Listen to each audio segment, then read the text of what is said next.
I've got something really interesting for you today. It's not ancient, but it's still somewhat old, it's very historical, and it's packed with ancient iconography on it. This is not a coin, it's a medal. It's made out of silver, it was struck in France, and it celebrates the coronation of Napoleon. These were given to army officials, people working on the government, these types of public servants.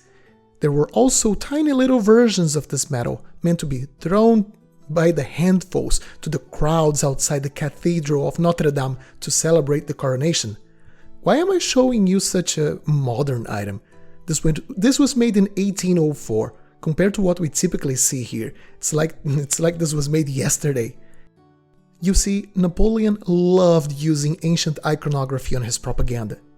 During the Napoleonic period, a movement called Neoclassicism was prominent in French art. It was a major break from an earlier movement called Baroque. The best example of Baroque art would probably be like the Palace of Versailles that you can see on your screen, characterized by this excess of intricacies, fine details, and pomp. Neoclassicism, on the other hand, was all about reintroducing the art of Greece and Rome. Stiffer, simpler architecture. Believe it or not, what you have on your screen now is a church in Paris, the Église de la Madeleine, obviously inspired on classical Greek temples. As for art, this neoclassical movement seeks to represent this realistic yet idealized, flawless image of the human figure. A perfect example of neoclassical art is the sculpture of Venus Victrix, made by Antonio Canova, depicting Pauline Bonaparte, the sister of Napoleon, as the Roman goddess of love, a sculpture that would not be out of place in the house of an ancient Roman aristocrat. This medal we have here goes in line with this artistic movement perfectly, and the message Napoleon wants to tell you, it's very clear. He is the new Caesar. On the legends, we have a very straightforward message: Napoleon, Emperor. And if I put a coin of Emperor Augustus right next to this bust, it's pretty clear from the laurel wreath to the very shape of his face, Napoleon is connecting himself to Augustus, the very first Roman emperor. Looking at the reverse, we have a scene straight from the oldest traditions from the Merovingian kings. They were the first ruling dynasty to form a distinctive Frankish identity. Now, by the way, I'm talking about like right at the time of the fall of the Roman Empire, so this is like the Frankish invasion of Gaul.